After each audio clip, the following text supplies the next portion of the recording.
అన్ని బలహీన వర్గాల కుటుంబాలకు బలహీన వర్గాల సోదర సోదరీమణులకు ఒక అందమైన రంగుల కళ లాంటి ఒక డిక్లరేషన్ విడుదల చేసి ఒక అందమైన రంగుల కళను చూపెట్టింది.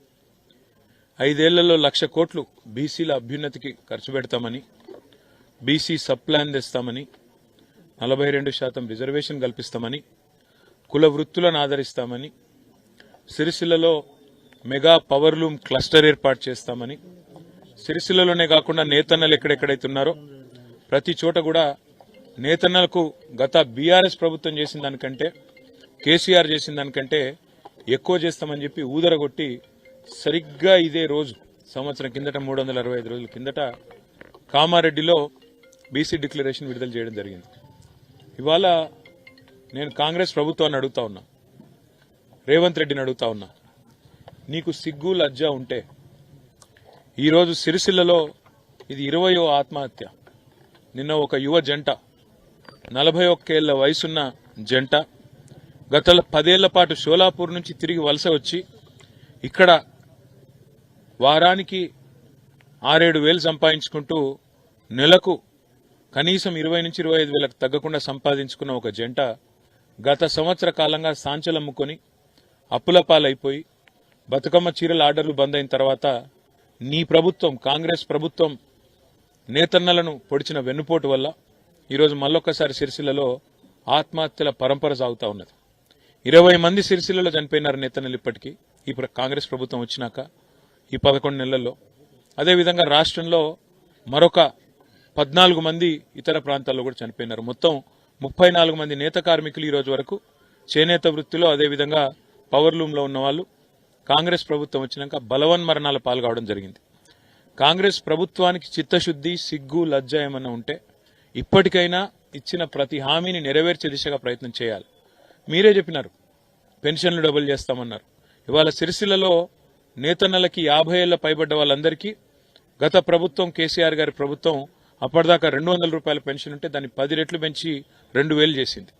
నీకు గీత కార్మికుల మీద, నేత కార్మికుల మీద, వృత్తిదారుల మీద, వృత్తి చేసుకుంటూ పెన్షన్ పొందుతున్న వాళ్ళ మీద ప్రేమ ఉంటే దాన్ని ఇచ్చిన మాట ప్రకారం వెంటనే 4,000 చెయ్యి. మహిళలకు 2,500 ఇస్తా అన్నావు. ఇంతవరకు అతి లేదు, గతి లేదు. ఇవాళ ఆ 2,500 ఇచ్చింటే ఆ అమ్మాయి ఆత్మహత్య చేసుకునే పరిస్థితి రాకపోవునేమో.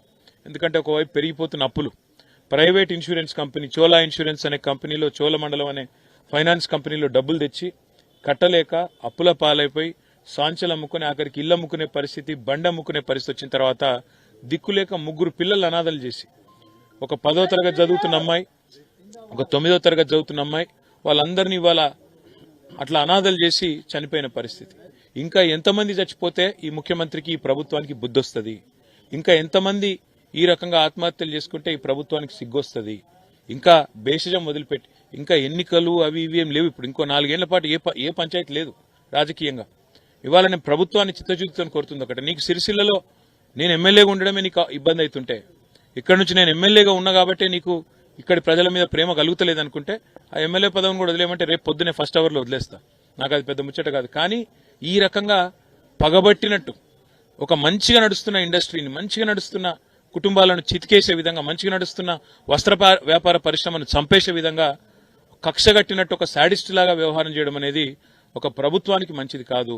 నేను తుమ్మల నాగేశ్వరరావు గారిని కూడా కోరిన ఇప్పుడే, ఇట్లా ఒక యువ జంట, ఇంకా 30-40 ఏళ్ల జీవితం ఉన్న జంట ఆత్మహత్య చేసుకునేది అంకుల్ అని చెప్తే ఆయన కూడా బాధపడ్డారు. ఆయన కూడా నేను వెంటనే రేపు హైదరాబాద్ వచ్చిన తర్వాత విచారిస్తానని చెప్పినారు.